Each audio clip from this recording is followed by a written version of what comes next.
All right, welcome everyone. Today is December 6th, Tuesday, and we are going to continue our Confucius Analects. And we are going start from what we read last week on the book 4. We finished book 4, and we will start on book 5. I'm sorry, the book 8, chapter 4. And today we will start from book 8, chapter 5. Okay, so the procedure is we are going to read two versions of translation, and I'm going to share my translation, and then we can discuss, and you can ask question or share your learning, and then or anything you want to share. That'd be great.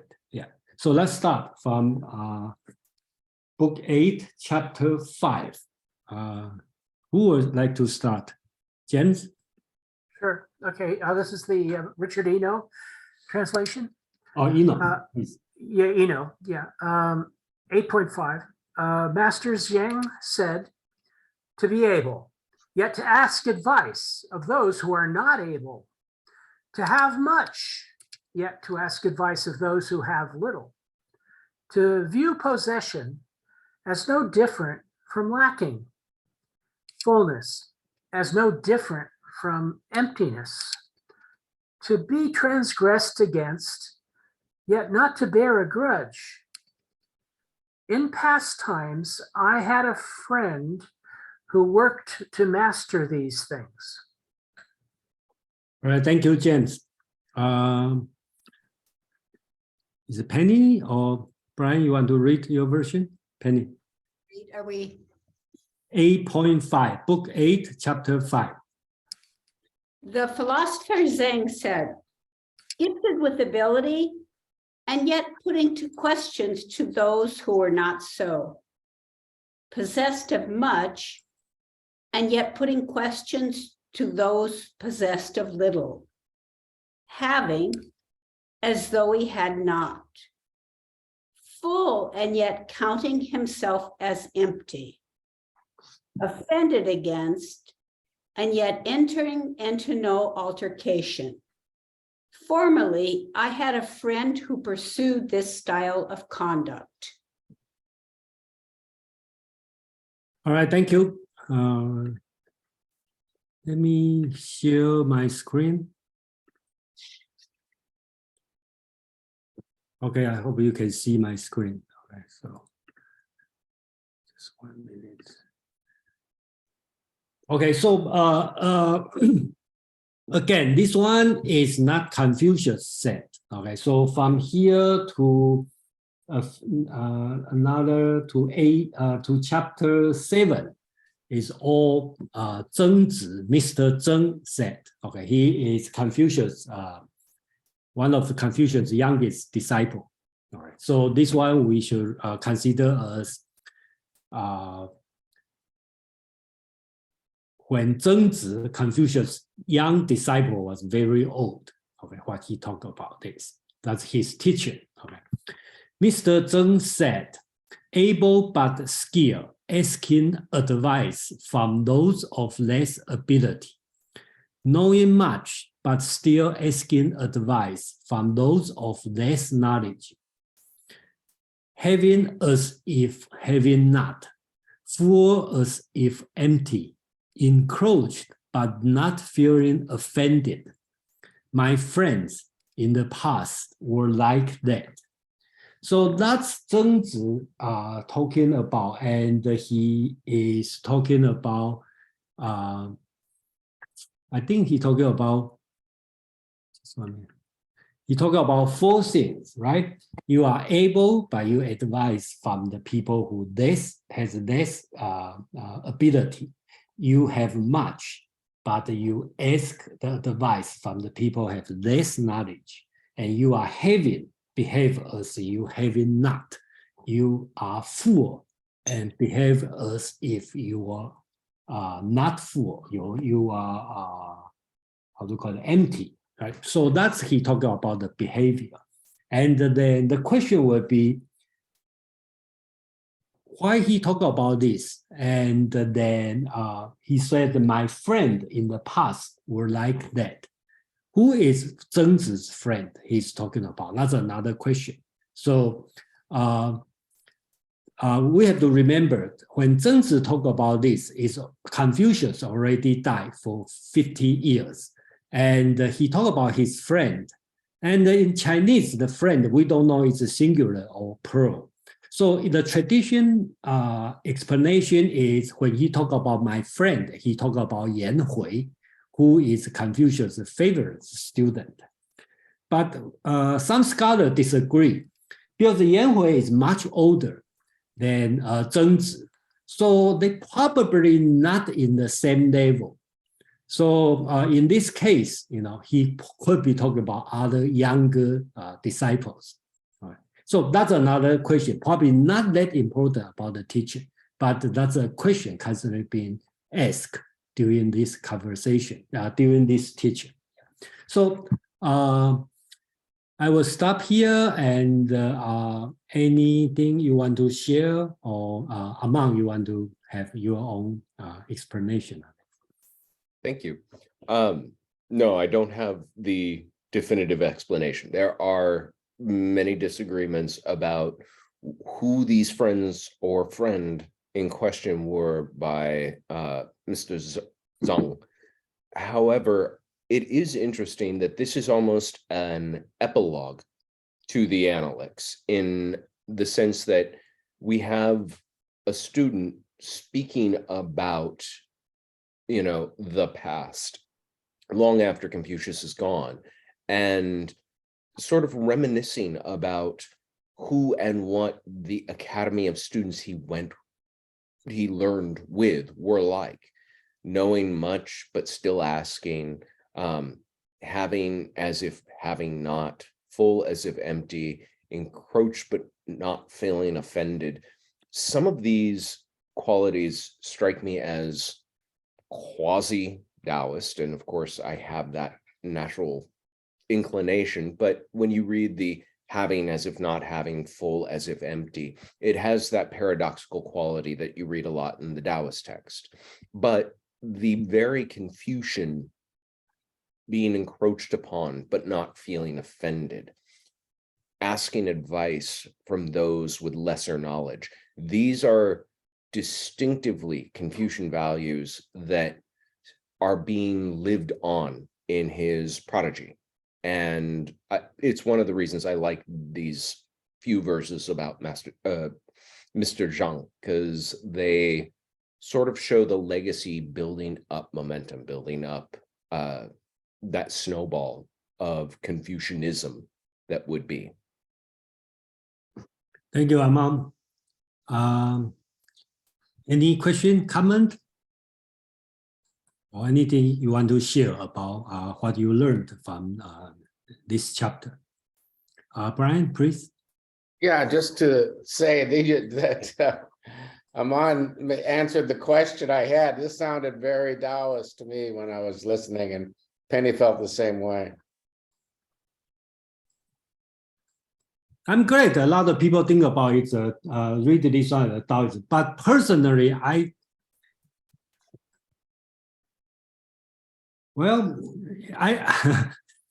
probably don't see that this one is that Taoism, because I think here is more talking about humble, okay? So, and of course, it's more tied to Zhengzi or Zhengzhen's personality. But again, be humble, also one of the teaching from the Taoism teaching. But the so-called humbleness has a subtle difference in Confucianism and the Taoism. So here I would prefer read as Confucianism's humbleness instead of Taoism's humbleness. Yeah, just something I like to share, but we have different opinion. Amang, please. I agree with you. I do think that this is purely Confucianistic. I think that it just has those echoes because of that paradox in wordplay, and that was carried forward into Taoism. So less that this is Taoist thinking, but more this has the hallmarks of the writings that Taoists would pick up and carry that ball forward with in the future. Because most Taoists came from a school of root. They were scholars and students as well, who finally just said, enough of this pomp and circumstance. I'm going to go live off the land. Yeah, thank you, Amon. James, please. Yeah, I think the word, rather than paradox is probably a pretty good word, but there's also this idea of a dichotomy, or the not so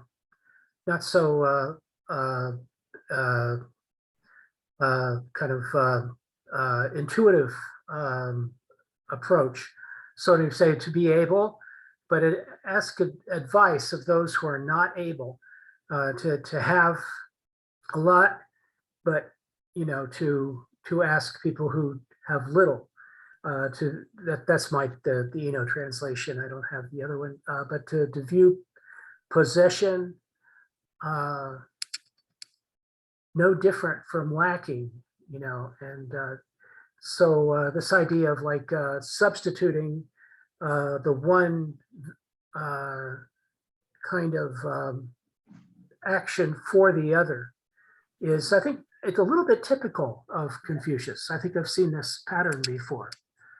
So it's not, it's not strange in the Analects, even though it's coming probably from the school of Zheng and not directly from the mouth of Confucius. Thank you, James. Yeah. Kwang, please. I think that I think that the sentence that kindles my enthusiasm in that paragraph is to see fullness as no different than emptiness. Okay, because not only it reminds Taoism, but it reminds also the later Buddhist translation from the Chinese scholars. And here I would say that independently of your lineage affiliation, fullness as no different than emptiness, I think that it's a very central thing for scholars, in the sense that emptiness is seen as the capacity to receive, precisely, the capacity to listen to others.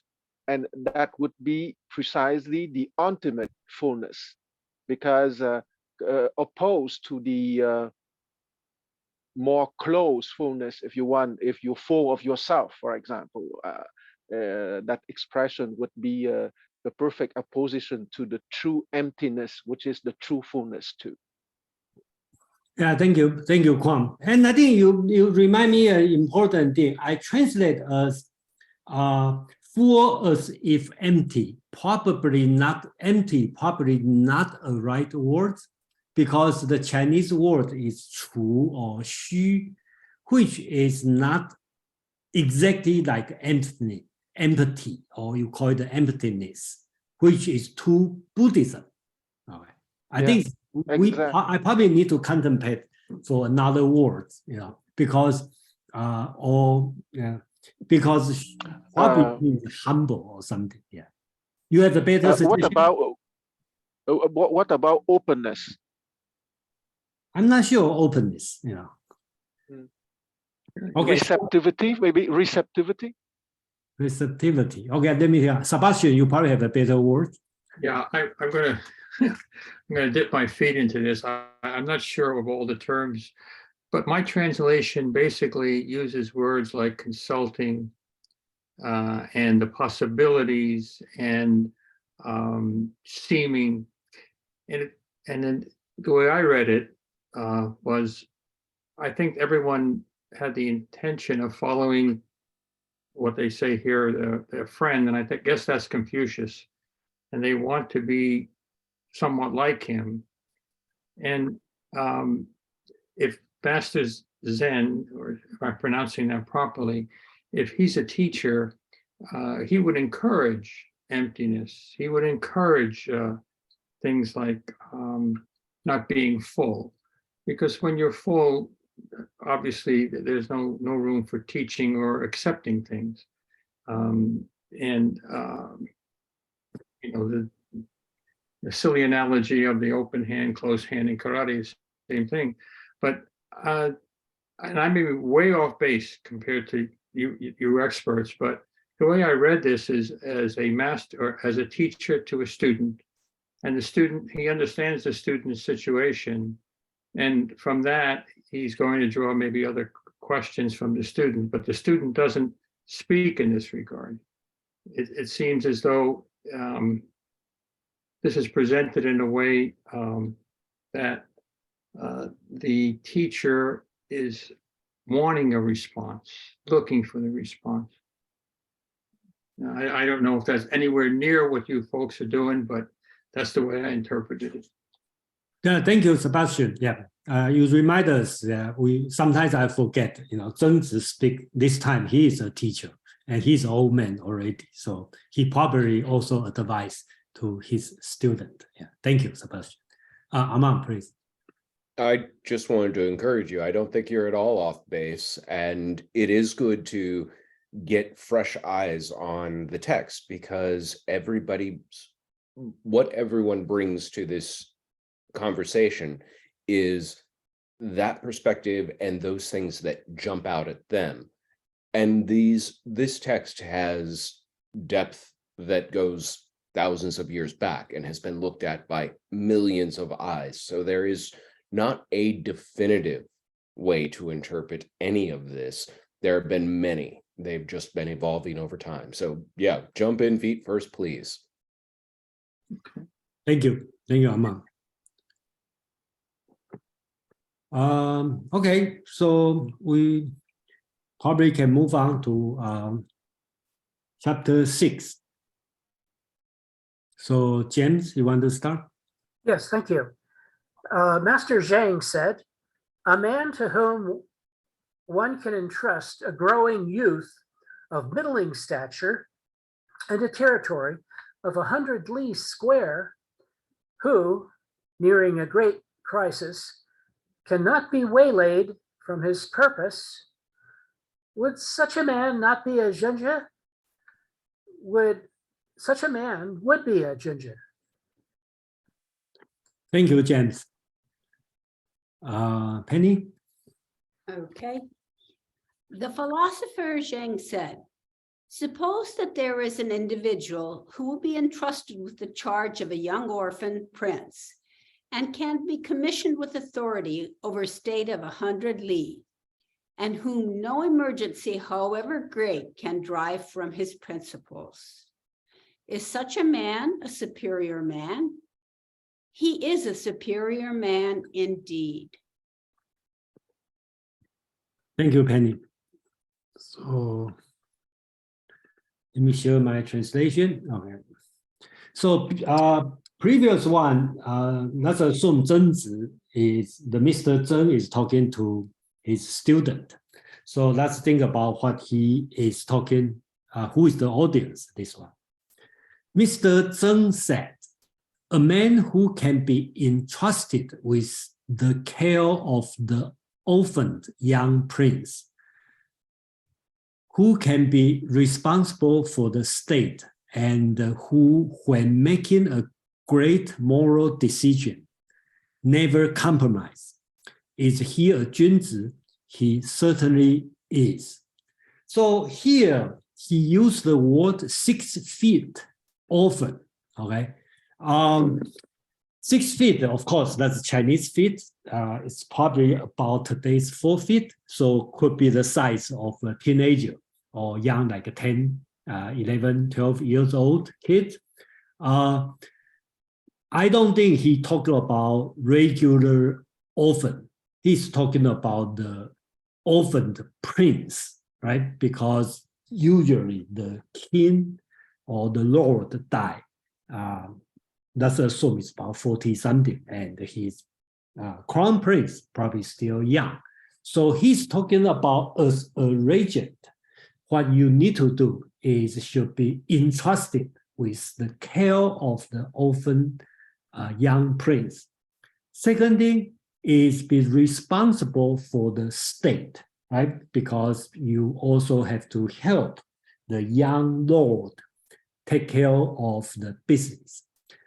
The last thing is very important. In Chinese word called 临大节, okay? I think I didn't see a good translation, so I have to make my own. So basically talking about when you see a great moral decision. If you look at this word called 节, that means I put a picture here. That's a bamboo. The knot is called 节 in Chinese. So the meaning of when you approaching the knot, the bamboo knot, that means if you have ever deal with bamboo, you will know the bamboo is soft. Only part hard is the knot. So if you want to cut the bamboo, when you see the knot, you have to decide you should cut on the up or down. So that's a decision you have to make. So Chinese use this word, 节, the knot of bamboo, as a moral decision, because that's a moral choice. Okay, because you need to decide, I'm going to cut here or cut here. So that's an important decision. So here, Zhengzi is talking about three important things, okay, before when the king or the lord on the deathbed, right? You as a Junzi, you must be responsible for the young prince, okay, who become an orphan. Second, should be responsible for the political business, right? Take care of the state before the young prince grow up. Number three is most important, okay? So he said, when making a great moral decision, never compromise. So the hint is you will die, okay, if you cannot make the right decision. The principle is important. So these three things become very important through the Chinese history. Whenever a regent have to promise these three things on the deathbed of the dying king. Okay, so that's become a mandate, okay, for any regent. Yeah, thank you. Amang, you have anything, please? Yeah, I find this passage fascinating because, again, we're hearing out of the mouth of Mr. Zhang.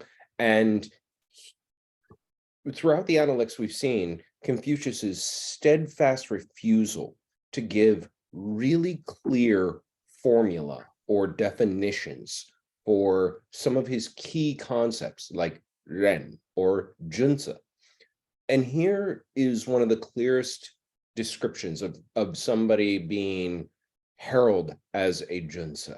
If you were somebody for whom all of these criteria were to be met, then you qualify as a junzi. It's the most definitive sort of formula offered yet to say, this is where a man makes that measure.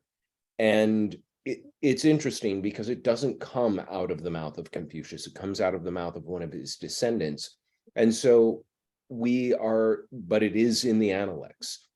So I almost take it as this is a good formula.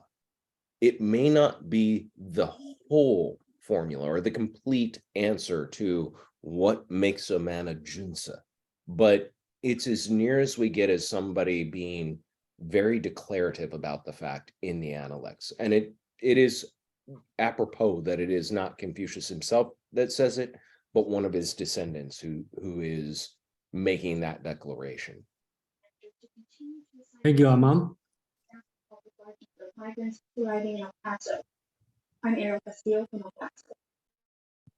Any comment, question, or anything you want to share?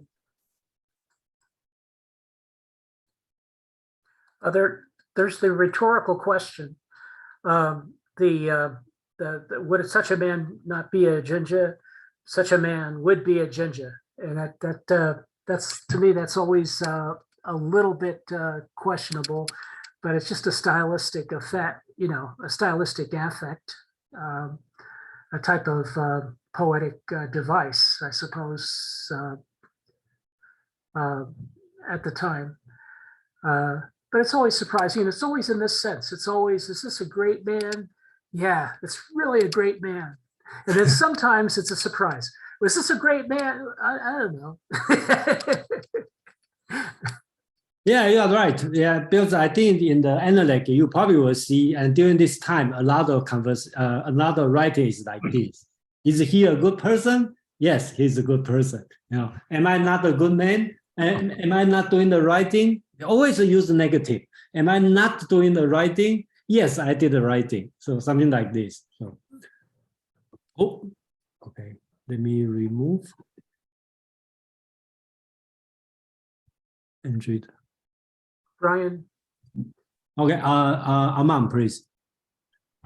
I just wanted to say, James, I think your flourish of the surprise in the rhetorical is more in keeping with Confucius's own voice, because it feels like it would be more familiar to hear something like, is this man not a junsa? Confucius would answer, he may be a junsa. It's always a qualifier. It's never that definitive. And that's why this one stands out as a surprise. But again, it comes out of the mouth of somebody other than Confucius because it's declarative. He is, in fact, a junsa. Stamp of approval, full stop. Whereas I think Confucius would always give himself that wiggle room to say, maybe, he might be, he may be a junsa. He's almost certainly is, but he'll never, it's like a scientist being 99.99% sure, but never 100% certainty. Thank you, Aman. No more? Brian, please.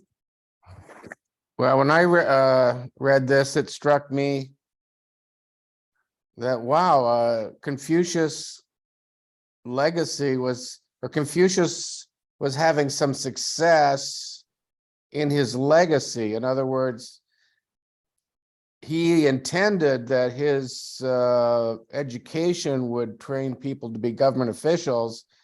And here the focus is clearly on a high-ranking government official. So my takeaway, immediate takeaway when I read this was that at the time it was written, Confucius's teachings were being accepted, and he was having some success. His teaching was having some success. Thank you, Brian. I'd just like to share my own reading. I always separate Zhengzi and Confucius. I believe they have a very big different personality and a different kind of idea. Okay, but most of the people read as Zhengzi as continuous from Confucius. Okay, but that's just my own opinion. I like to read they are separate person. He is just one school of Confucius student, because there's, I believe after Confucius died, they have many disciples have a different opinion, but Zhengzi has been most important through the Chinese history. Penny, please. Yeah, I just had a question. Since this example is a little odd, at least nowadays, I was wondering, was that common in that time of China where, the father died, there was, an orphan prince? That's why I will answer this question. Yeah. I believe you will say very odd, and most of people may think it's very odd, because if you don't read as you are this Junzi is a regent. Okay, it's not like you and me. Okay, not this kind of people. If you look at even in the European history, right, when the king is dying, he also expect the regent or whoever will take care of the young prince, take care of the state, and then you will make the right decision, the right moral decision, right?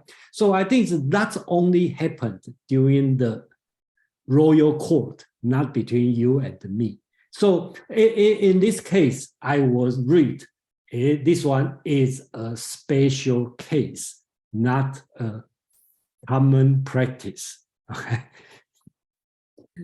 Thank you. Okay. Kwang, please. Yes, I would like to keep on your answer, Jason, by mentioning that in the history of Confucianism, there is a famous case of Prince Regent, who was the Duke of Zhou when King Cheng was a minor. The Duke Dan of Zhou was precisely that perfect Junzi, ruling for his nephew for about 7 to 8 years and giving back the power. Okay, so he has been praised very much by Confucius, and he's one of the major role models, if not the role models, of Confucianism, if we accept King Wan, who is the father of the Duke of Zhou. Thank you. You talk about Duke of Zhou, right? So that's, yeah, okay. Aman, please. I would say, just to add just a tiny bit more, it's not as sort of esoteric a reference as one might think, especially if you think that we're moving out of the Springs and Autumns period and into the Warring States period. Patricide, or the death of somebody who was a marquis, a duke, a ruler of some kind, would not be an uncommon thing. There were probably more typical cases of orphaned, quote unquote, orphaned princelings running around than we're necessarily comfortable thinking about as a reality. The other thing about that, though, that's worth mentioning is here when Mr. Zhang is using this term orphaned prince, we think of orphan, we think of both your parents are dead. In his world, in his time, what he would be meaning is your father's dead. And so there is no one to rule that was your superior. And that would make you orphaned. So contextually, it's a little more narrow, it's a little more specific, but it probably was very, very common to their lived experience of the place and time. Yeah, thank you. Yeah, and then I read this line, he used the word gu, right? And the translation is orphan, but it's not our concept of poor little kids, actually he inherit the entire state. Okay, just Prince, that's one, not that Prince Charles, not that age, but the young prince we are talking about. Yeah. So Sebastian, please. No, I was just curious, was he trying to be humble or hopeful as far as being a part, the orphan issue? I can understand where that would lead to the realm or whatever area that they had chosen to be vacant. Now, the next person coming up may not have the same faculties, he may not have the same desires, and I looked at it as though that they were trying to perhaps bring in someone who would fit the mold of the previous person, not necessarily a hierarchical thing, but the same attributes that they have, so they could continue whatever type of lineage they wanted. It would be a disruption if they left it in the hands of someone who would take their own gains rather than to give back to the populace. That's the way I looked at it. But I mean, I don't have that history that you have, so okay, this is off the cuff, so to speak. Thank you. Thank you, Sebastian. And Aman, you have an answer, right? So I have a thought on this. I won't say it's the answer, but there are a couple of things that you said that sparked a few memory kicks. One about continuing the legacy of the father. There is already within the Analects we've seen the idea that Shao demands you carry on the wishes and you carry on as though your father were alive, behaving as though you're still being observed by your father for at least that time frame of 3 years of mourning. And as far as the context of character goes here, if all of Confucius's students were, as Quan has pointed out a few times in the meetup, being trained to be the teachers and guidance to these princelings in these different states. That puts you in an extreme position of power when the ruler of the state is gone, this princeling is in charge, and they look to you as the well of information and knowledge. And so you have basically had the keys to the kingdom handed to you, potentially. When he's talking about a junsa, he's talking about somebody with the moral character to not usurp it for themselves, not to go making all the changes they want, to follow the good rules of Shao, to lead the young princeling into becoming this proper ruler, and following all these other characteristics that he's talking about that make a junsa, make this man a person of moral worth to be called a junsa. Many people who would qualify, quote unquote, to be the teacher of one of these princelings and might, take the orphaned princeling under their wing, would not be qualified to be called a junsa because they'd say, oh yes, now the kingdom is yours, go do your own thing. Or, hey, I've got some ideas how we can make some changes. And Confucius would be very down about that. And I think Mr. Zheng is echoing that here by making this example. You have been handed a huge amount of power, opportunity, and responsibility. Do you handle it with moral integrity, or do you take advantage of it in some sort of selfish manner? That is going to be the difference between you being a junsa and a small man. Thank you, Amam. Kwang, please. Okay. I think that I'm not going to be too off topic, but bear with me, I won't be not too long, okay? Because there is a very interesting case of a Junzi, which not exactly the ideal of Confucius, but link very intimately to the history of China.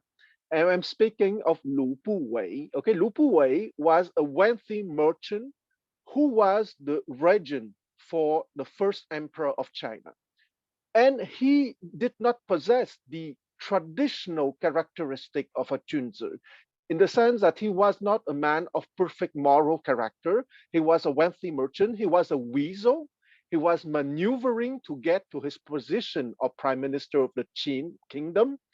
But paradoxically, he was a Junzi at the deepest level, according to my understanding, because he helped the young King Cheng of Qin to achieve the hope of his forefathers, which is to conquer all of the kingdoms and to create the first Chinese empire. So I just want to mention that case because it can be discussed at length and not incarnating the traditional Junzi according to Confucius. Thank you, Wang. And we have probably have a lot of example on this, Yeah, right or wrong. exactly. Yeah. But come on, Jason, the first emperor, come on. Okay, so anything else? Otherwise, we can move on for the next one. Let me see. Next one. Yeah, next one will be the last one on the Zheng Zi's teaching. Okay, so after this, we go back to Confucius said. Okay, so James, please, for the next one. Thank you. Master Zhang said, a gentleman cannot but be broad in his determination. His burden is heavy, and his road is long. He takes Ren to be his burden. Is the burden not heavy? Only with death may he lay it down. Is the road not long? I think that's, again, your rhetorical question. They always ask self. Okay.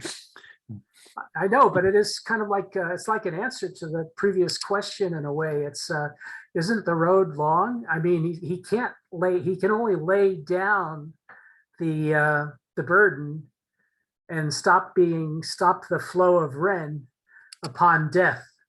It's like a life sentence. So anyway, I'm commenting. Sorry for that. Thank you. Penny, please. Okay. This philosopher Zhang said, the officer may not be without breadth of mind and vigorous endurance. His burden is heavy and his course is long. Perfect virtue is the burden which he considers it is his to sustain. Is it not heavy? Only with death does his course stop. Is it not long? Thank you, Penny. So the answer is yes, right? So unless somebody may think, not to complain. well, he didn't say the answer, but we just, for some reason, we just assume the answer is yes. So I don't know if anybody want to say the answer is no. So, okay. So here, Mr. Zheng said, a learned man cannot live without magnanimity, okay, which means heavy, okay, wide open, heavy, and perseverance, that means persistent, okay, last long. He takes Ren to be his burden. Is this not heavy? Until his death. Is this not long? He's talking about the journey. So I think this one is very good as the last one for Zheng Zi's teaching. Remember this one, I think last week we talked about most likely all these, I think it's 8 chapters start with Mr. Zheng said is on his deathbed. So if you recall, in the book 4, Confucius talking about his Tao is like one string, and then Zheng Zi said the Confucius, and then Zheng Zi said it's only respectful and devotion and the reciprocity, right? And then, that's 50 years ago, if you consider the time frame, right? When the first time Zheng Zi talked about this, okay?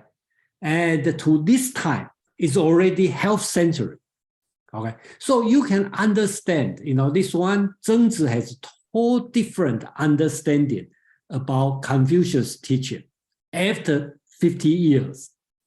So he talked about two things, right? He used the word learned man, okay, 士, okay, which is not 君子 yet. He has a potential to become a 君子. So he talked about two things. When he lived, and not without magnanimity, okay, which is heavy, and then perseverance. So his learning, let's assume he talked about this on his deathbed. He's talking about the burden is heavy. The journey is long to become a 君子. So if you recall last week, we talked about Zheng Zi on his deathbed. He talking about trembling, fearing, right? That's his attitude. And then right now he can relax because he had been trembling and fearing for his life. So that's his attitude, okay, to live his long life, let's say 72 years old. For 72 years, he trembling and fearing. He feel heavy and long until his death. So that's his attitude. if you can recall, is in Confucius' attitude. I think in book 2, Confucius talk about he start to learn, okay, at the 15 years old, and know the social and being independent when he was 30, when he was 40, 50, until 70. Confucius, as an old man, Confucius said he can do whatever he want to do without violate the rituals. So you can see these two old men, Confucius and the Zhengzi's attitude to the life. Confucius toward to the end of his life, he feel relaxed. He feel like he can do whatever he want to do, okay, without violating rituals. But Zhengzi is different. He feel fearing and trembling. He feel heavy and long. So you can see these two, let's say two great men, their attitude to their life, both live over 70 years old and have a totally different attitude on their life. So that's the thing I like to share. Yeah, thank you. Aman, please. I wanted to draw attention to something just a little different here, because I think this is a good chapter for it, and you could hear it in some of the readings. And that is to point out something that I know the native Chinese readers and writers know, and not everyone knows. There is no punctuation in traditional Chinese. And that actually is kind of important here, because you do see almost every translation come up with the same question mark. Is that not heavy? You know, is that not long? And so they're turning a phrase like 不也将和 into a known question, because there's an interrogative particle at the end of those 4 characters. That last character is basically one that says yes, no. It's almost a written question mark, if you will.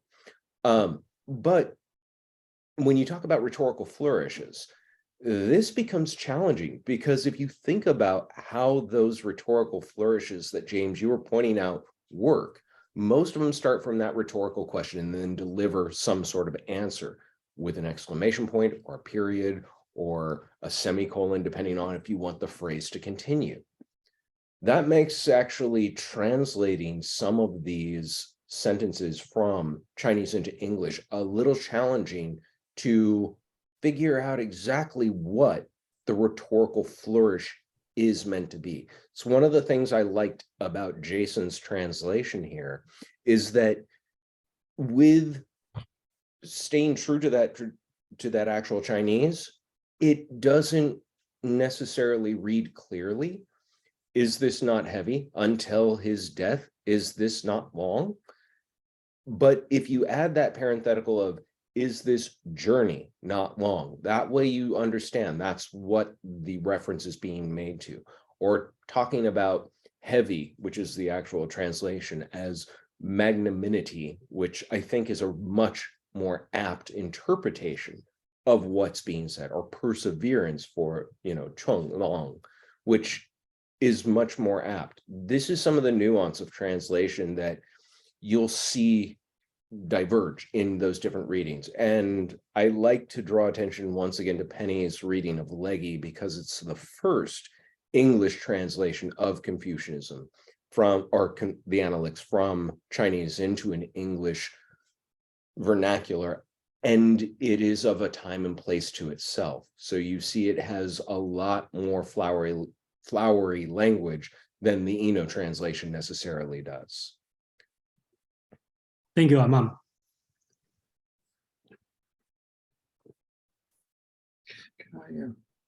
Sebastian, please. I don't mind to interrupt here, but if you think that these two folks, both aged, one trembling and one relaxing, okay, and they're not really talking about themselves, they're talking about morality or morals being the necessity for perseverance. It is a heavy burden, and you have to carry this through your life.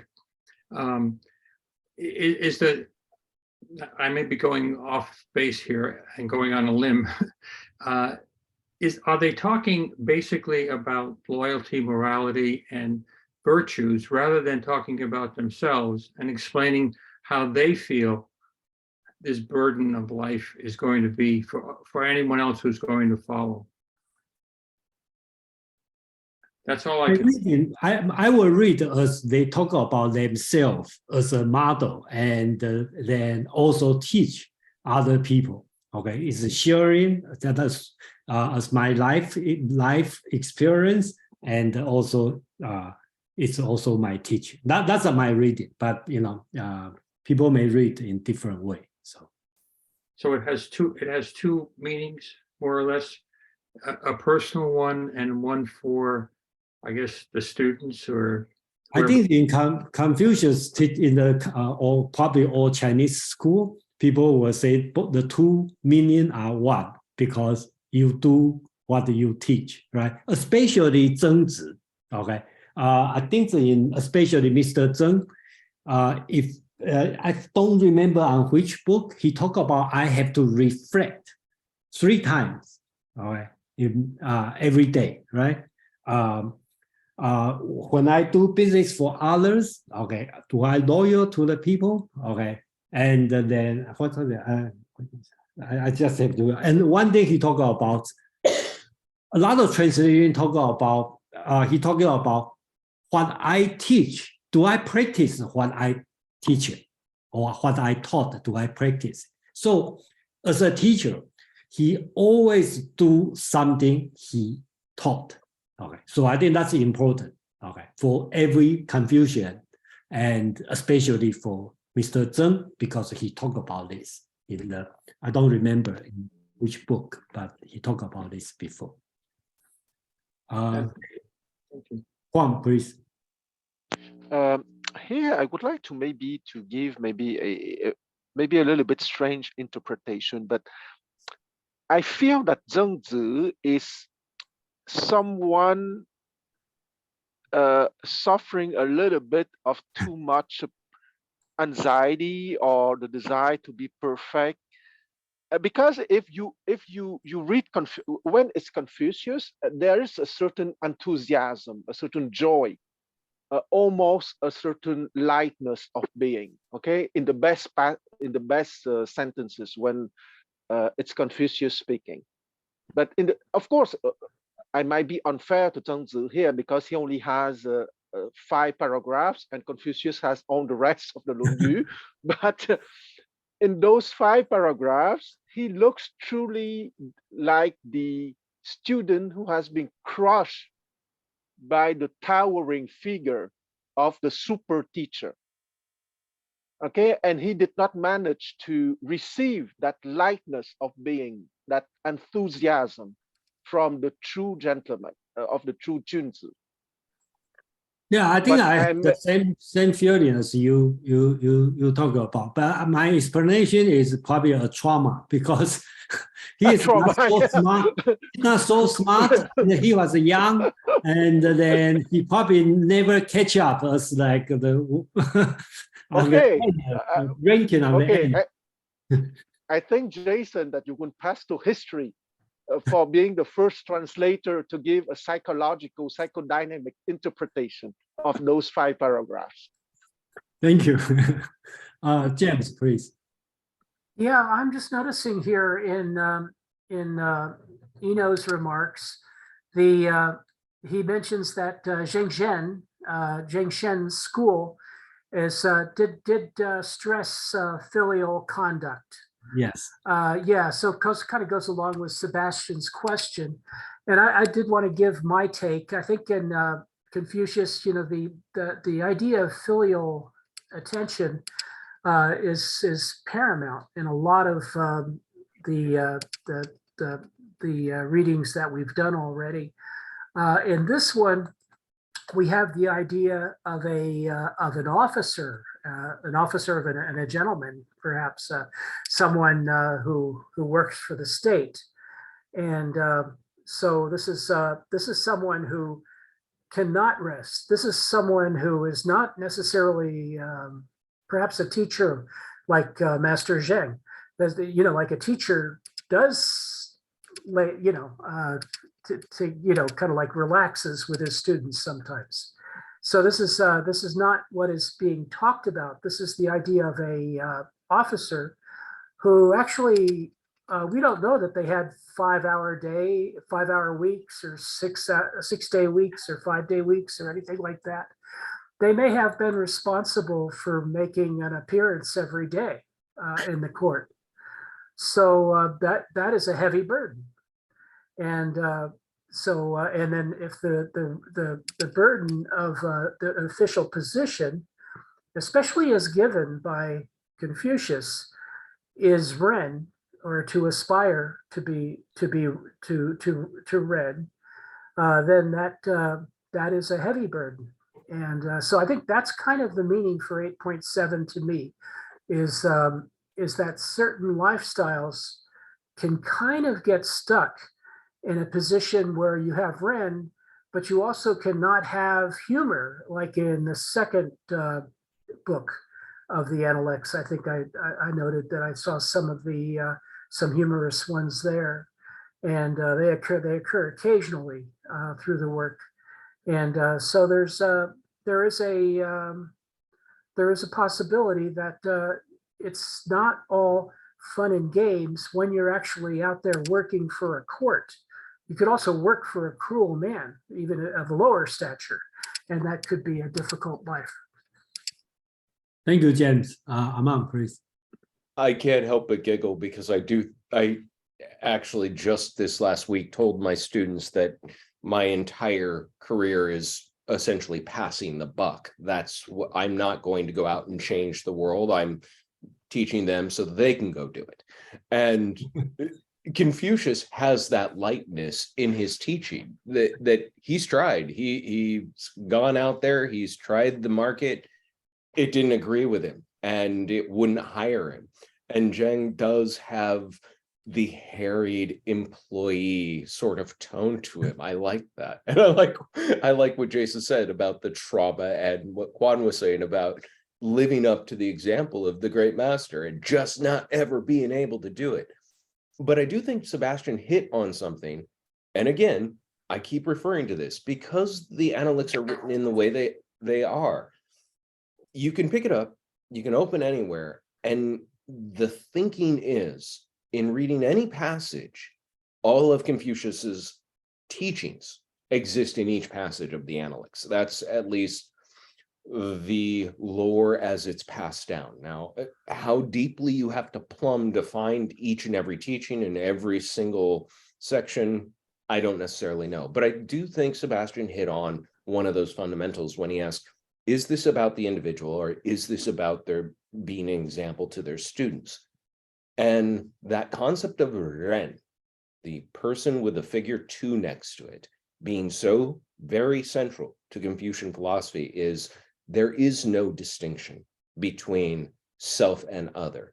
You are living in a world of interdependence where you must take your responsibility to others very seriously. And that's why being a teacher was the most noble thing he could think to do outside of working for the government and being able to do for a greater mass that way. But once again, that lesson of Ren is in these passages of men on their deathbed, where you ask yourself, are you just reflecting on your life? Are you trying to teach with your example of your life? And the answer is yes to both, I believe. I think it is meant as an abject lesson in Ren. Yeah, thank you, Aman.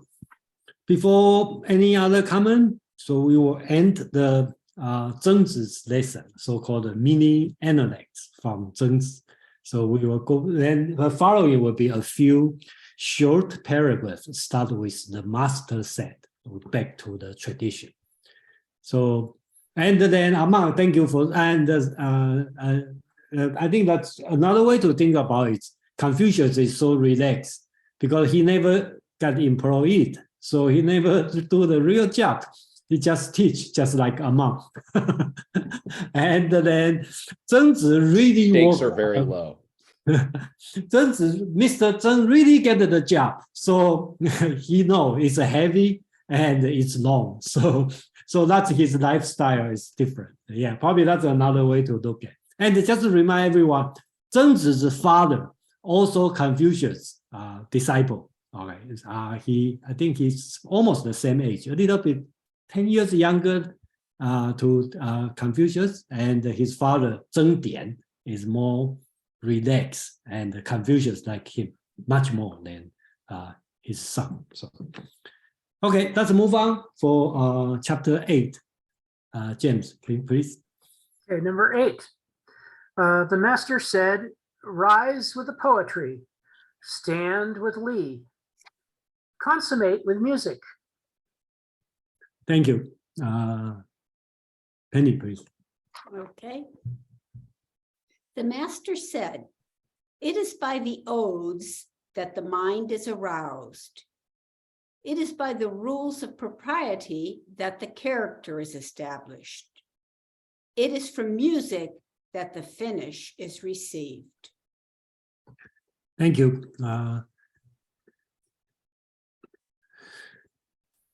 So I really like Professor Eno's words use the consummate with music.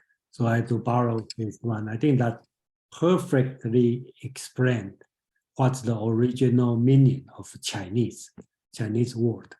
So right now we back to the master. The master said, be inspired by poetry, behave according to ritual, which is the consummate with music.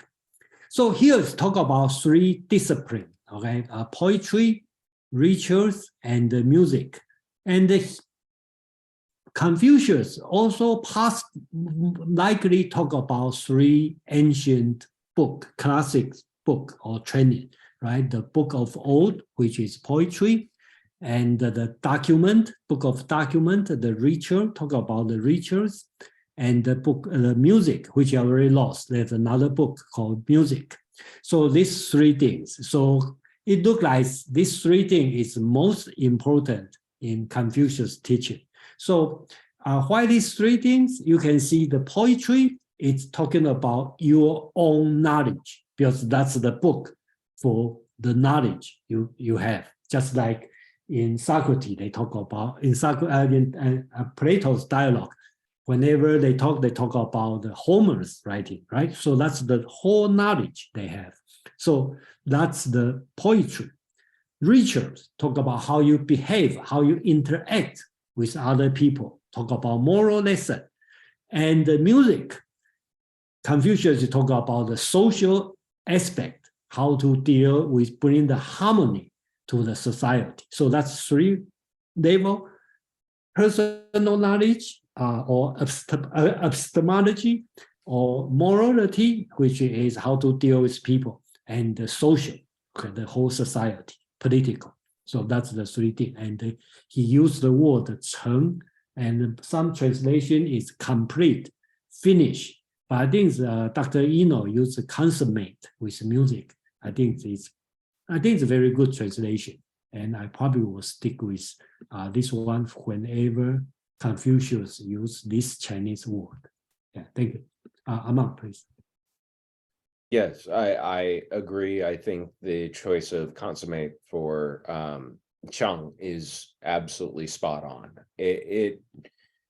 The character itself is kind of interesting, and funnily enough, has 2 parts: 10,000 yuan and glaives or halberds, ge. And so to be successful, to achieve, to bring to fruition, to consummate, is to attack like a cavalry, like an infantry line of 10,000 glaives. I think that's kind of funny. Here's the course curriculum. This is a little bit of the syllabus: poetry, li, and music. These would be the starting points. If we're going to do anything, we're going to study these 3 things, and we're going to get better and better lessons out of them. I think it was a couple of books ago that we were actually talking about the course curriculum, trying to discover, all right, so what did class look like if these are Confucius teachings? And here you've got the simplest of cliff notes. These are the 3 bullet points for the curriculum: poetry, music, ritual. Stick with these and you will learn everything else through these. Yeah, other than that, those are just the 2 things I want to say about this passage. I find it nice and pithy. Thank you, Amar. James, please. Yeah, this reminds me a little bit of my son's kindergarten class. What Mon was talking about. If this is the kind of the core curriculum for a basic education, then this would be a little bit like his kindergarten class, because the poetry, I'm sure the class was like full of poetry, and not just that scribbling art, that they do in a lot of kindergartens. And it was it ended with the Jabberwocky. And then it ended with the Jabberwocky poem recited by the kindergarten class, which was so inspiring to see these little 5-year-olds reading the Jabberwocky, the walrus. I think it was the walrus and the clam. So it's just fascinating. And so that's the poetry part, and then everything else goes with it. Yeah, you do music, you do do Lee. So I think that reminds me a lot of Nick's kindergarten teacher. Thank you. Aman, please. Yeah, I just wanted to clarify a little bit. When we say poetry here, it's his reference is poetry from the Book of Odes. And so he's talking very specifically about a very particular book. You could almost think of it as poetic prose of history. And so when you're learning poetry, you're also learning history at the same time. Those 2 would go hand in hand. And so when Confucius says, be inspired by poetry, you could as easily read that as be inspired by history, and the meaning is the same. Yeah, thank you, Amam. I think it's not only history, probably that's their entire knowledge, because Confucius said you also learn a lot of name of the birds, bug, and fish and animals name. So the book of Ode has a lot of name. Okay, the name of organism. So that's also important. So that's not only history, also includes the science, STEM. Okay, it's there. So any other comment? Okay, please. It's a very short. Okay, Sebastian, please. Yeah, because I'm new to this. Do they use language to bring out concepts? If he speaks in a certain language, in other words, is he talking to most people, or is he talking to those people who are in the court, or those that he perceives as being at a level where they could understand it, enjoy it, and carry on the tradition? Because it seems to me that if you use this language in such a way that you need to understand the undertone of it, then you're not really presenting it to all the people. You're presenting it to a group. Now, I don't know if that's something that he interpreted, or is Confucius someone who is only read by a certain group of people? I don't know if that's an answer. Yeah, that's an important question. Yeah. Huang, you want to answer? Yes, I would like to answer with the greatest pleasure to that question. Let's not forget that Confucius was a member of the lower nobility, of what we would call the gentry, okay, or the suit, the scholars. And the upper nobility had the domains, the slaves, the money, the gold, etc. But the cadets of the aristocratic house, their privilege was to receive the classical education precisely. Okay, and part of that classical education was to learn the classics, the book of poetry, the book of documents, etc. Had to learn the manners at court, philosophy and statecraft, and why? Because their role in the Chinese society of that time was to be officers in the army and officers in the civil administration.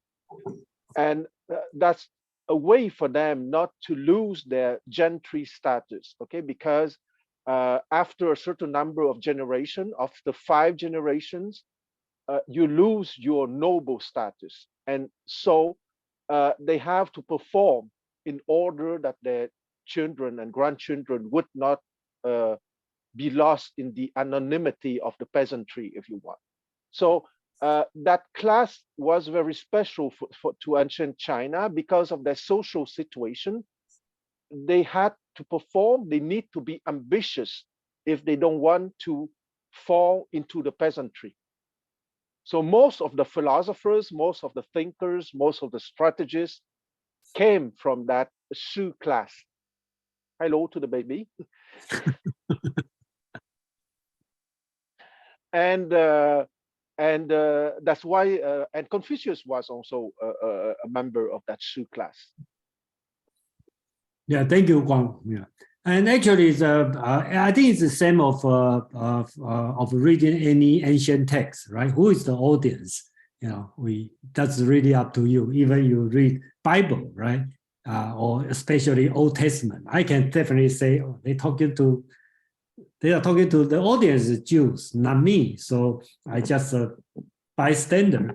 So depend on how you want to read it. But my understanding, just like Huang said, you know, Confucius is teaching his disciples who has desire to take the government job. Okay, that's mine. And then I think later part, we will read our next chapter. We will have something related to this. Yeah, James, please. Yeah, thank you, Jason. I think Quan and Jason just put what I was going to say perfectly.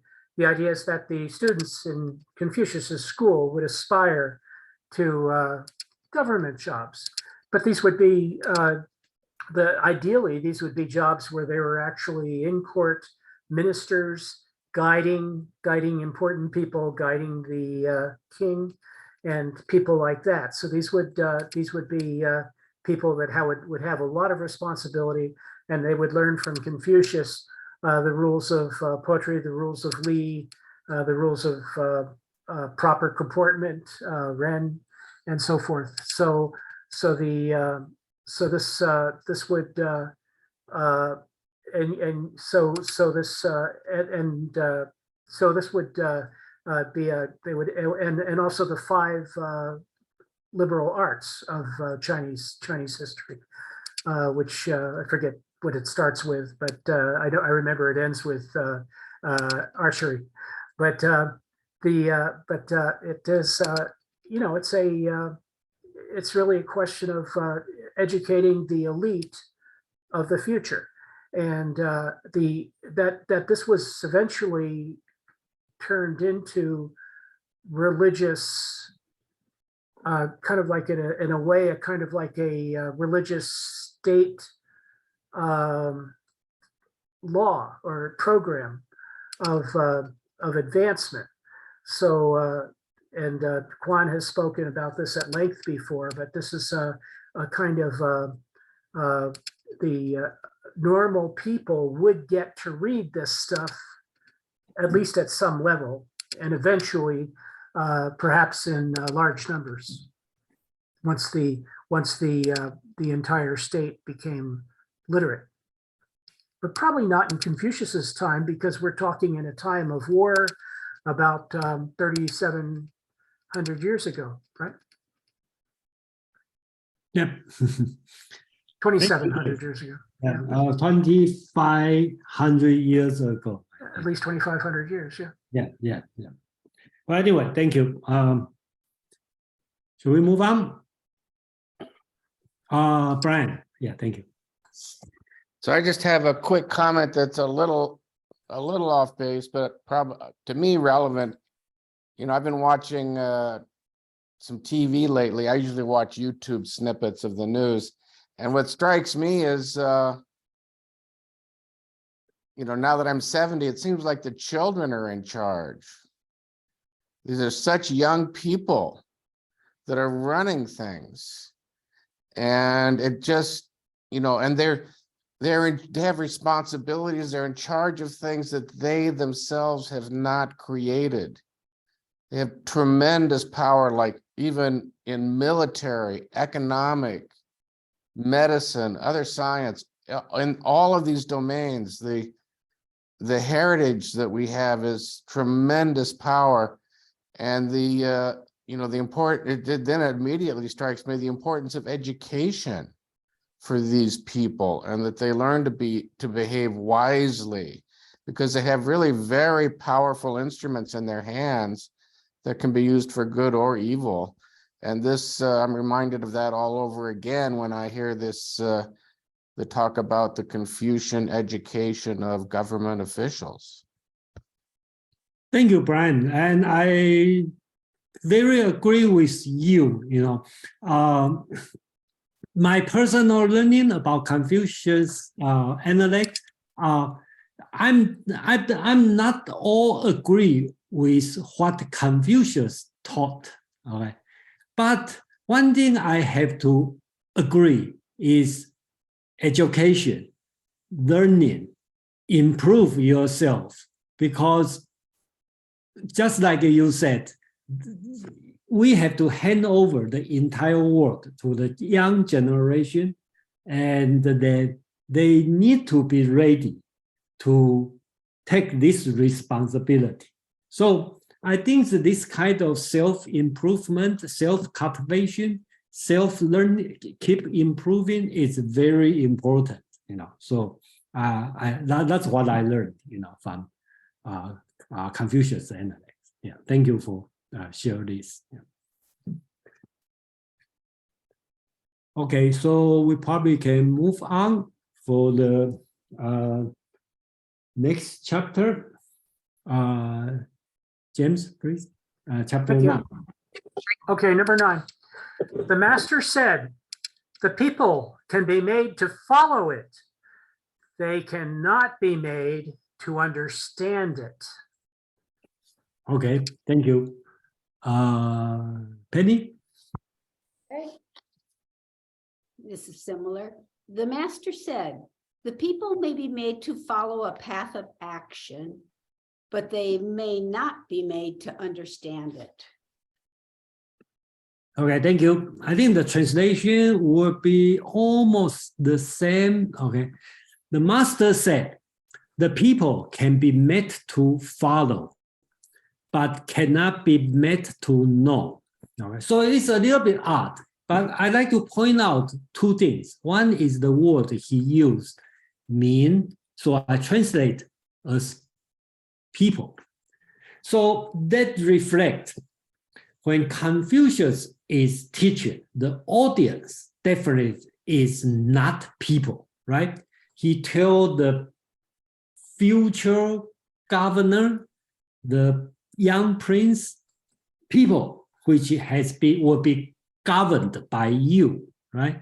So that's number one. He's not talking to people like you and me. He's talking to the government official or potential government official. Talking about people can be made to follow.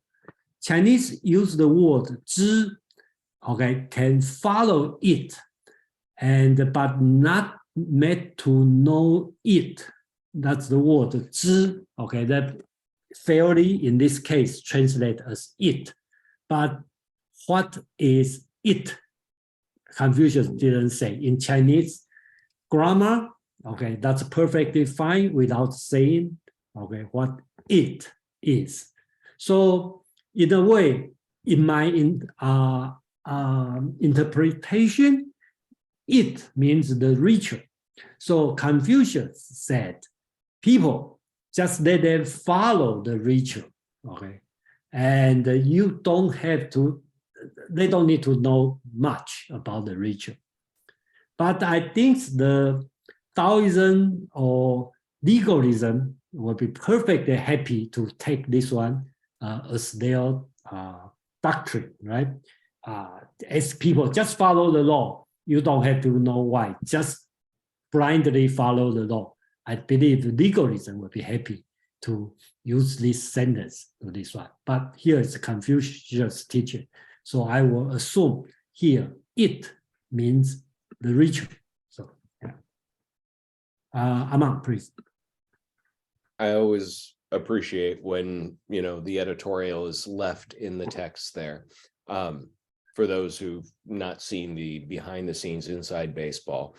But yeah, I like this verse left ambiguous. I like that because I agree that this could be Confucius talking about li or rituals, but I think it could be, you know, learning in general. He may actually have a opinion that most people aren't going to really learn. They're not going to really put forth the effort to try and know more than they need to get by from day to day.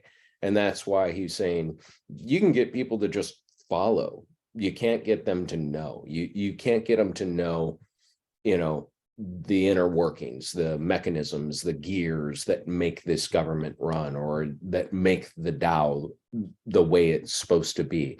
And so I do like leaving this intentionally ambiguous like the original Chinese, because depending on my opinions and feelings towards Confucius and Confucianism, each time I read this, it colors what I read into it. What did he mean? Do I have a lesser opinion of him, that he had a lesser opinion of most of mankind? Or do I have a more generous opinion of him, that he had a really high opinion of mankind? And this was just a moment where he specifically said something out of turn that somebody said, oh, I should write that down, because the Analects really are just the class notes of students quickly written down because what was said in that one moment was really important.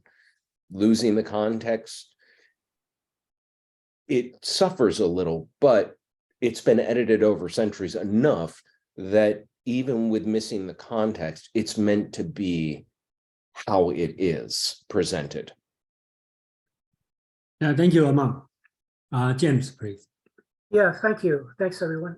Yeah, I think that with the Western translations, I mean not the Western translations, I mean the Eno and the Legate translations to English.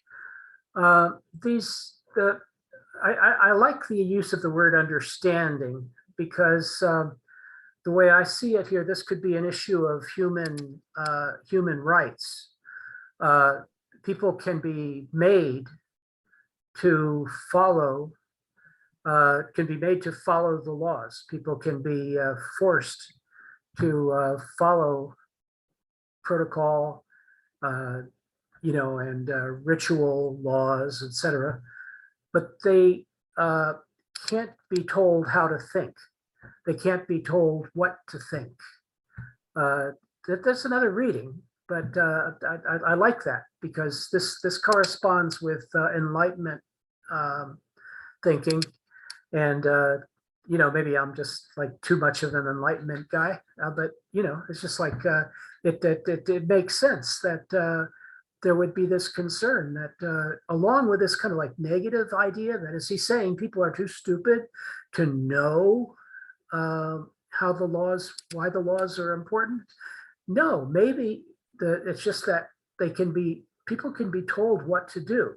In other words, especially if you have a job, you're going to spend half, you know, third of your life, right, doing what other people tell you to do. And you probably won't complain, because every week or every 2 weeks or so, you'll get a paycheck. So, but on the other hand, if people are expected to tell you what to think or how to understand things, or yeah, exactly, that starts to get on your nerves, because you want to have your own interpretations of the world. You don't want to yield to the impressions that the others have about the world that you live in. So, I think this could be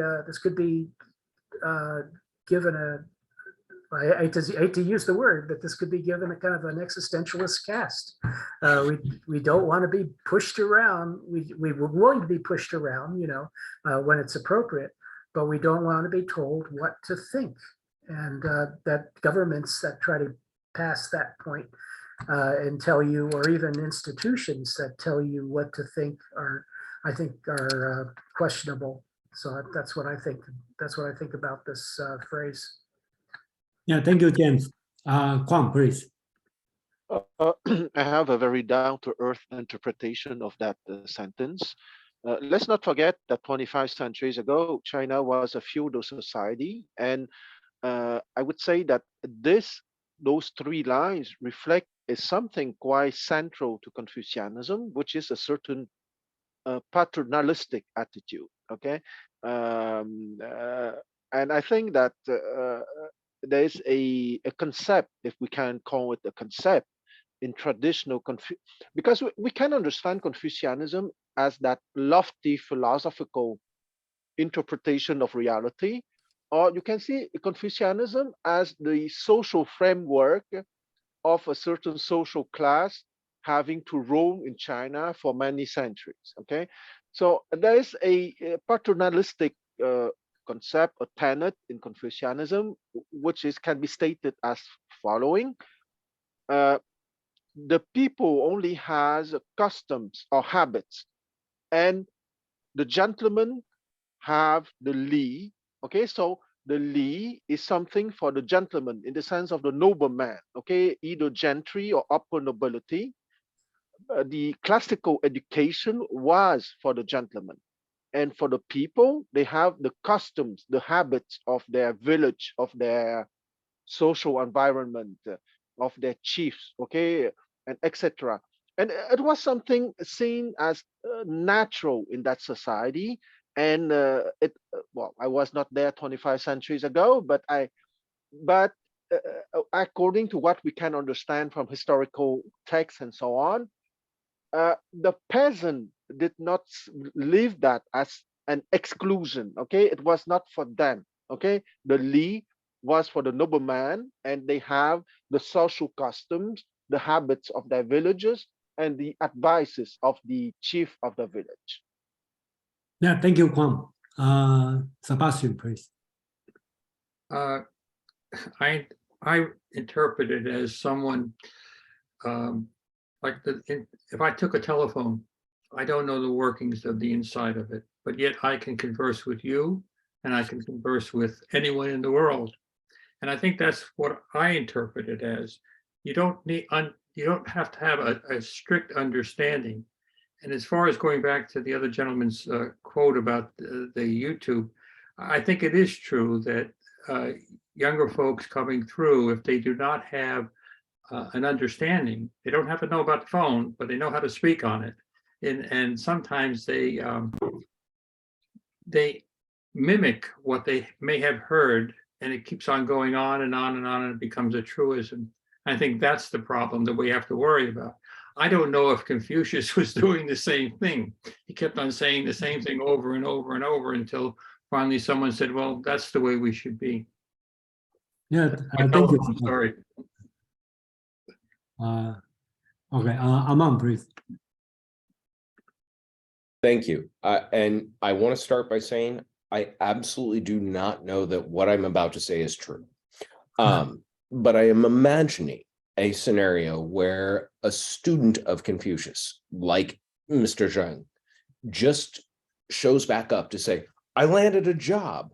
And the teacher and he sit down and start talking. That's great. How is it going? What do you think? Well, I've got all these things.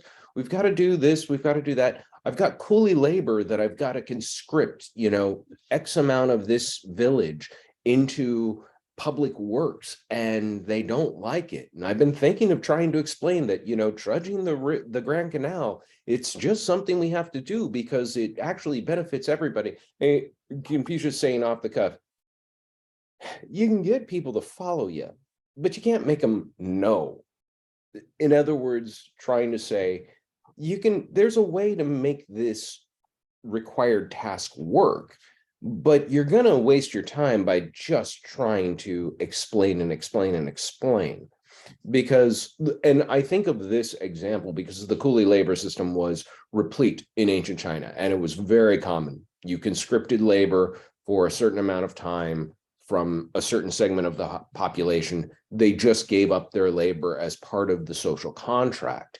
And so whether it was trudging the Grand Canal or building the Great Wall or whatever or rerutting the roads, whatever the job was, it had to be done for a greater good.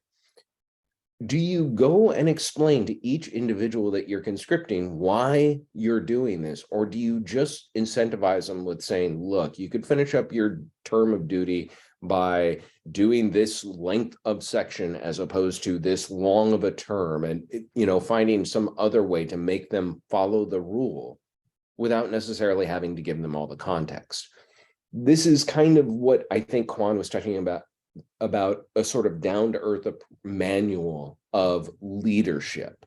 And like I said, I do not know that that's the conversation that actually happened, but I could see where this little bit of the Analects was plucked from a conversation that may have ran something like that.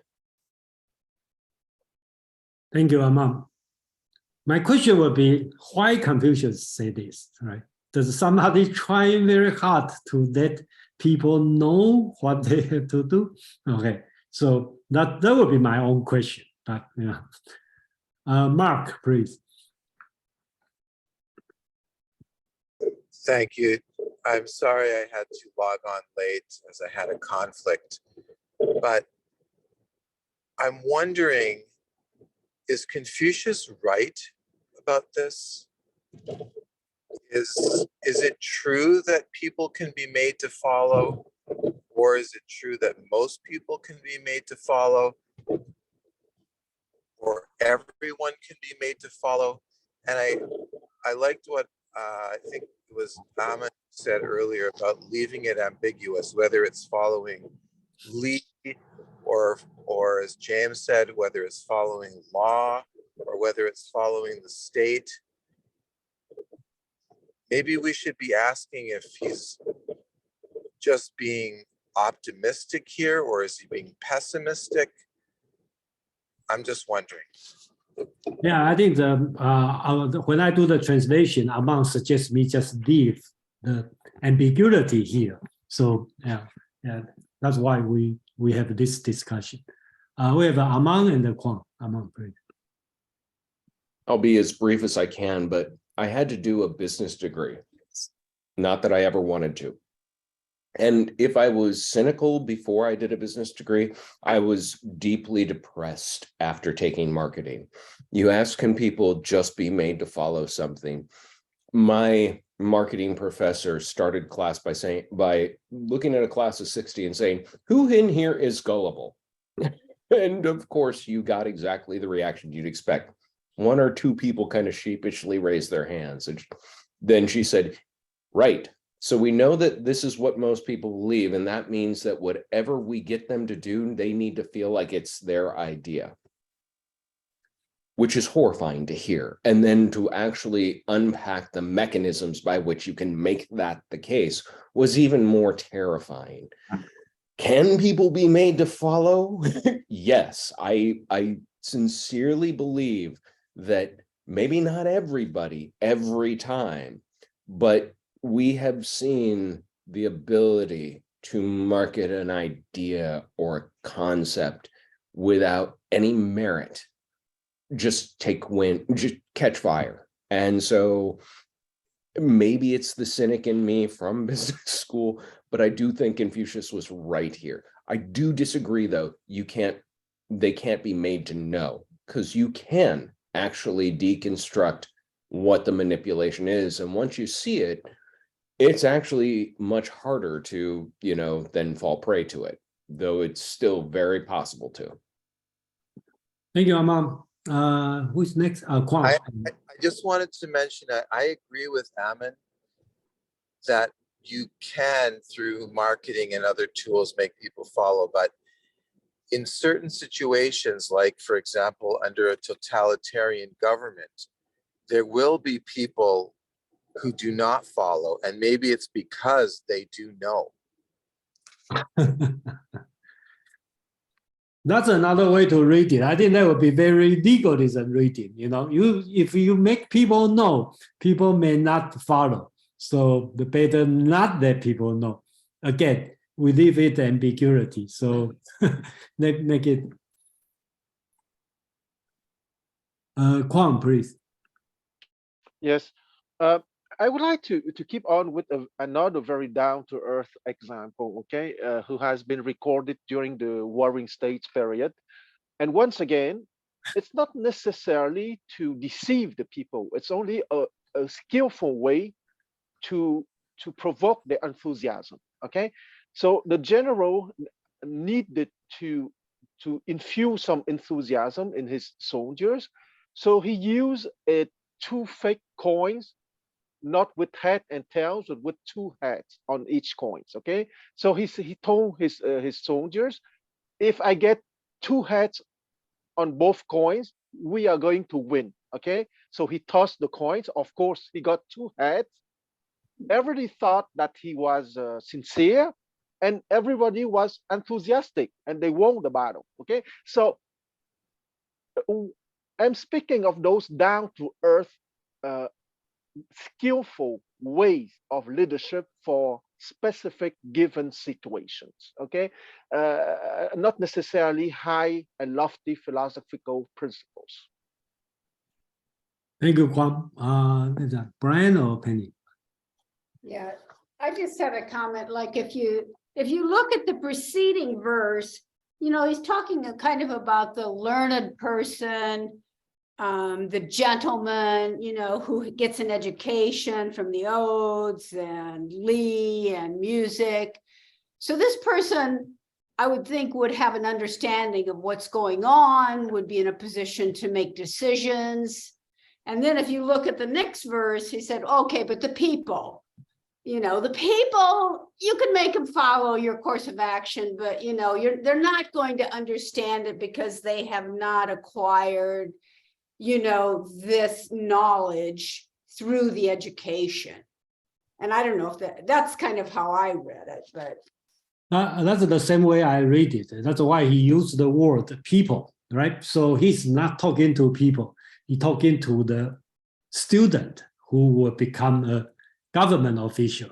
And he tell them, people, they're people, okay? No need to let them know. You only to let them follow. I think that's a Confucius word. Yeah. Brian, you have something to say? Please. Yeah, I just want to split some hairs. Is that okay? Yeah, please. This thing here, it's I think for a couple things. Number one, this could be written only in a context where you also could say that the people do not need to be made to know or do not need to be made to understand. So we don't even have to try to deceive them or enthuse them, and let's call that different types of knowing or understanding. Let's say that if they are deceived, or as they were even in the flipping of the coins, let's say, then the implicit in that situation is, yeah, they do somehow need to understand. You have to get them not only to understand, but to agree, to be involved. And this seems like a situation here that they're talking about. Maybe they're talking about a situation you do not need to bother to try to deceive these people or to enthuse them in any way You just tell them what to do. And that's, I don't know, depending on how broad or narrow the, and I guess, I don't know if I were to just a flourish to that would be that there probably aren't that many situations where the people do not need to understand one way or another. All right, thank you anyway. But I just have to say the Chinese word here, is very still, again, it's ambiguous, okay? So he used 不可, no, not allowed, not, no need. Could be that no need, not allowed, cannot, that we don't know, we don't know what the tone is because it's so short. So let's move on for one more chapter because it's all short and today we can achieve a lot. Okay, chapter 7, chapter 10, yeah. James, please. Okay. The master said, when one who loves only valor is placed under the stress of poverty, the result is chaos. If a person is not Ren, placing him under stress leads to extremes, and chaos follows. All right, thank you. Penny, please, if you can. The master said, the man who is fond of daring and is dissatisfied with poverty will proceed to insubordination. So will the man who is not virtuous, when you carry your dislike of him to an extreme. Thank you. Let me.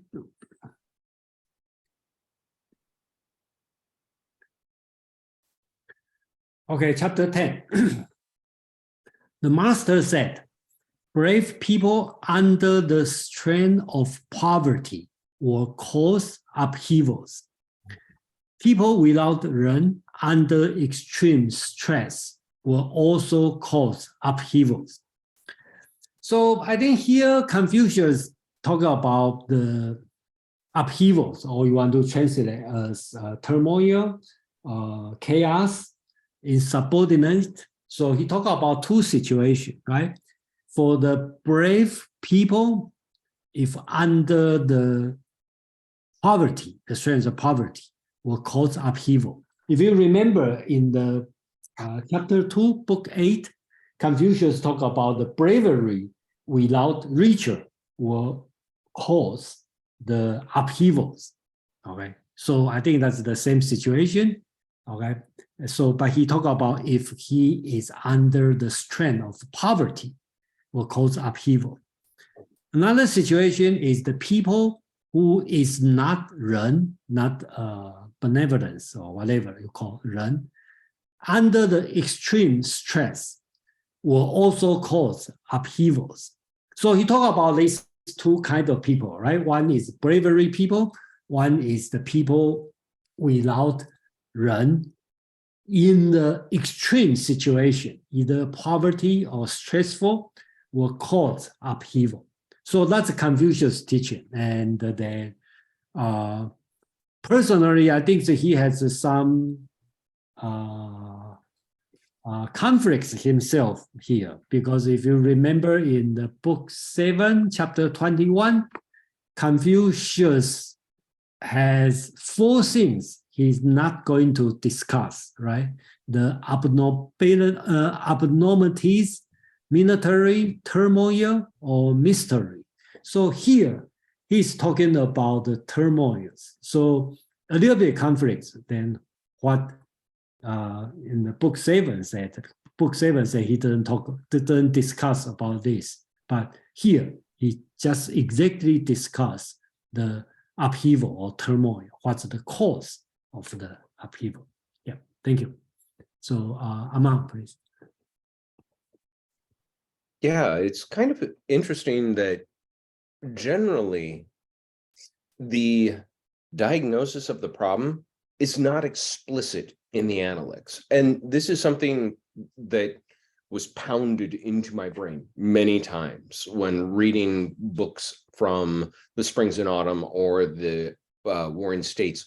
These texts were written for war, for the war of all against all, to the minds of the people experiencing that life.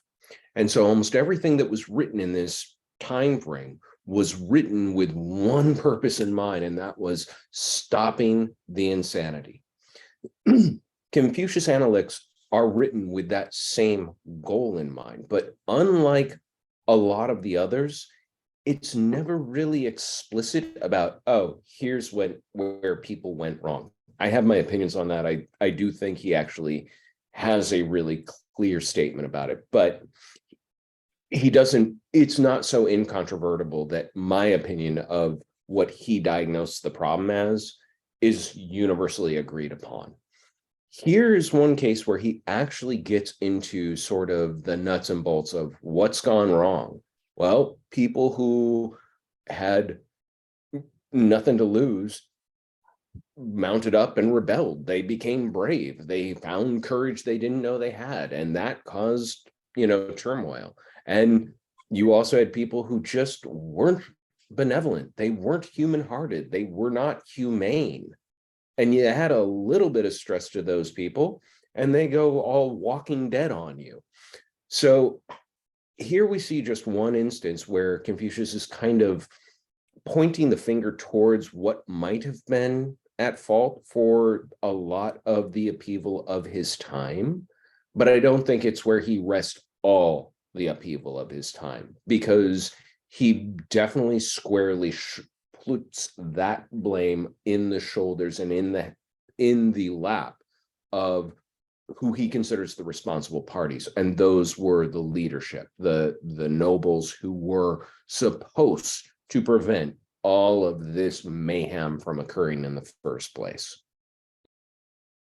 Yeah, thank you, Amam. Yeah. Any comment?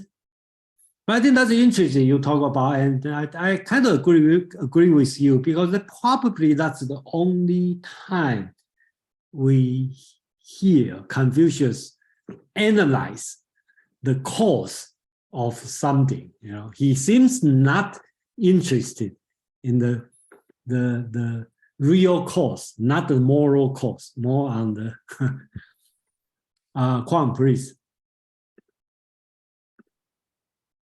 Yes, I just want to say that I'm absolutely delighted by Amon's comment, because let's not forget that the 5 centuries between the fall of the Western Zhou dynasty in 770 BCE to the creation of the First Chinese Empire in 221 BCE was truly a period of not of constant war, but of very fragile peace.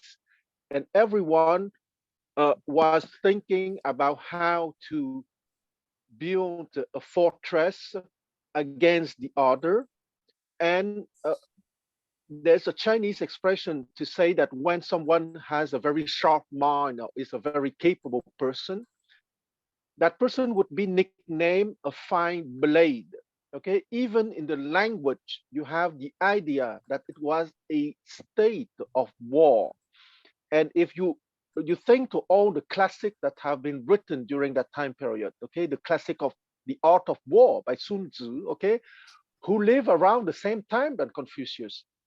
And the legalist, if you want, is maybe the extreme solution, saying that if we want peace, we have to put a very rigid framework on that chaos. And in the case of the Rujia, meaning the school of the scholars that we name now Confucianism, maybe those people were a little bit more balanced in their mind, meaning that yes, we need a strong framework, but at the same time, we need to develop the mind of the people. Okay, and I wouldn't finish by saying that let's not forget that even the present day China is a very complex mix of legalist attitudes and of the epistemological journey as proposed by Confucianism. Thank you, Kwang. More comment? No?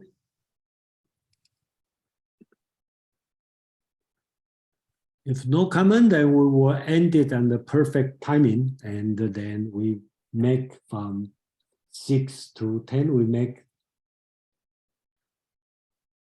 6 chapter, which is not bad. I just want to say one more thing before we go. I wanted to thank everyone. It's always great to do this. I'm sorry I missed last week. As you saw, I have other responsibilities in the form of a grandson. But you and I will be co-hosting these for 2 more weeks, right? Before Joe comes back. We'll hold it for 2 more weeks, and then we will take 2 weeks break, and then we will restart at let me see. The new year.